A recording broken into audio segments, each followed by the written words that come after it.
So, ఇక్కడ భలే ఇది. ఇలాంటిది ఇప్పుడు కొత్తగా ఒక సంఘటన జరిగింది. ఇది ఇంకా దురదృష్టకరమైన సంఘటన. ఉత్తరప్రదేశ్‌లో కౌశాంబి అనే ఒక టౌన్ ఉంది. అందులో 'రాంబాబు తివారీ' అనే ఒక 50 ఏళ్ల వ్యక్తి ఉన్నాడు. వాళ్ళ కొడుకు దన్ను అంటారు. అతని పేరు సిద్ధార్థ తివారీ. అందరూ దన్ను అని పిలుస్తారు. ఆ అబ్బాయి మీద ఆ అబ్బాయి ఏదో ఒక చిన్న అమ్మాయి 8 ఏళ్ల అమ్మాయి ఏదో పక్కింటి అమ్మాయి ఏదో గొడవ చేస్తే అబ్బాయి చెంపదెబ్బ కొట్టాడు ఆ అమ్మాయిని. ఆహ్, ఆ అమ్మాయి గొడవ చేస్తుందనో ఏదో. చ దాంతో ఆ అమ్మాయి ఏడుస్తూ వాళ్ళ ఇంటికి పోయి చెప్పింది. వాళ్ళేం చేశారు పోలీస్ స్టేషన్‌కెళ్ళి మా అమ్మాయిని సెక్సువల్‌గా అబ్యూజ్ చేశాడని చెప్పారు. పోలీసులు ఇమ్మీడియేట్‌గా దీని మీద డీటెయిల్‌గా విచారణ జరపకుండా ఇతని మీద పోక్సో కేస్ పెట్టేశారు ఈ అబ్బాయి మీద. సో, దాని మీద అది పెద్ద ఎత్తున అయిపోయి ప్రభుత్వం రంగంలోకి దిగి ఒక సిట్ కూడా దాని మీద పెట్టింది. ఆ సిట్టోళ్ళు కూడా దీన్ని సీరియస్‌గా పరిశీలించకుండా ఈ అబ్బాయి మీద పోక్సో కేస్ పెట్టేశారు. ఈ పోక్సో కేసుని ఎప్పుడు పెట్టారు? మే 28వ తేదీన ఇదంతా జరిగింది. దాంతో వాళ్ళ నాన్న ఆ ఊర్లో అందరికి తెలిసిపోవడం, పేపర్‌లలో, యూట్యూబ్ ఛానళ్ళల్లో వచ్చేయడం, ఇతనొక 8 ఏళ్ల అమ్మాయిని చేసిన సిద్ధార్థ తివారీ అని యూట్యూబ్ ఛానళ్ళంతా వీడి ఫోటోలు పెట్టేసి భయంకరంగా రావడం. వీళ్ళ ఇంటికొచ్చి వీళ్ళ అమ్మతో మీ ఫీలింగ్స్ ఏంటి? మీ అబ్బాయి ఇలా చేస్తారు గదా! ఇవన్నీ తట్టుకోలేక వాళ్ళ నాన్న ఆత్మహత్య చేసుకొని చనిపోయాడు. అయితే చనిపోయిన తర్వాత అంటే ఆయన జూన్‌లో మొన్న ఆత్మహత్య చేసుకున్నాడు. చేసుకున్న తర్వాత ఒక ట్విస్ట్ జరిగింది.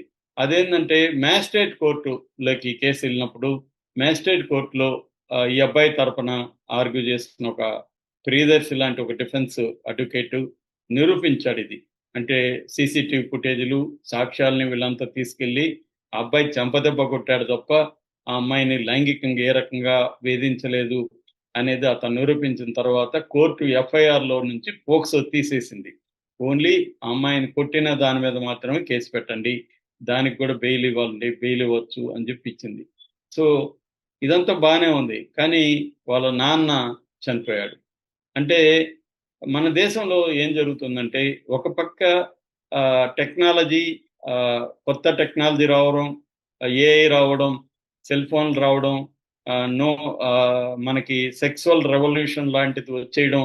అంటే అమ్మాయిలు, అబ్బాయిలు కలిసిపోవడానికి ఈజీగా సోషల్ మీడియా హెల్ప్ చేయడం. స్త్రీ పురుషుల మధ్య సెక్సువల్ సంబంధాలు విపరీతంగా పెరిగిపోవడం. ఒక్కరని కాకుండా ఒక్కరు, నలుగురు, ముగ్గురు అలాగా అమ్మాయిలకైనా మల్టిపుల్ రిలేషన్స్ ఉన్నాయి. అబ్బాయిలకి మల్టిపుల్ రిలేషన్స్ ఉన్నాయి. ఈ కాంటెక్స్ట్‌లో ఏమవుతుందంటే విపరీతమైన ఈ కాన్ఫ్లిక్ట్ అనేది పెరిగిపోయింది. ఈ కాన్ఫ్లిక్ట్‌లోకి చట్టం ఎంటర్ అయిపోయి చట్టము తర్వాత మొరాలిటీ అంటే ట్రెడిషనల్ వాల్యూస్ ఏమో కంప్లీట్‌గా మారలేదు. ఇవన్నీ మారిపోయినాయి. వీటికి అనుగుణంగా చట్టాల్లో సరళీకరణ జరగాలి.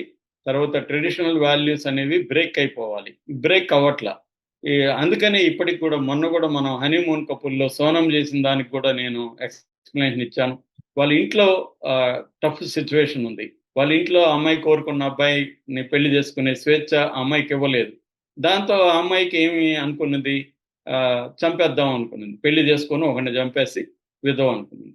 సో, అంటే ఆ అమ్మాయి దగ్గర డబ్బులు కొంతున్నాయి. టెక్నాలజీ ఉంది.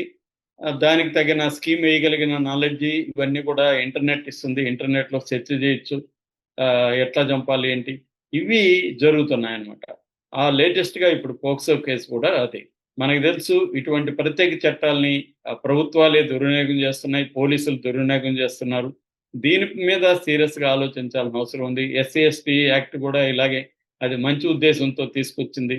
కానీ అప్పర్ కాస్ట్ ప్రభుత్వాలే అంటే ఇప్పుడు తెలుగుదేశం కొమ్మినేని మీద లేటెస్ట్‌గా ఎస్సీ యాక్ట్ పెడితే ఎస్సీ, ఎస్టీ కోర్టే మందలించి డీఎస్పీకి, ఎస్పీకి మెమో జారీ చేసింది. అంటే కావాలనే వీళ్ళు మిస్‌యూజ్ చేస్తున్నారు ఈ చట్టాన్ని. నిజమైన బాధితులకు ఆ చట్టం హెల్ప్ కానీకుండా ఆహ్, ఒక అబద్ధపు ఆహ్, కేసులు పెట్టేసి ఇరికించేయడం అనేది పోక్సో కేసులో విపరీతంగా జరుగుతుంది. మరి దీని పర్యవసనాలైతే ఆహ్, ఇలా ఉంటున్నాయి. ఇప్పుడు అభం శుభం తెలియని ఒక తండ్రి తన కొడుకు పోక్సో కేసులో ఇరుక్కున్నాడు.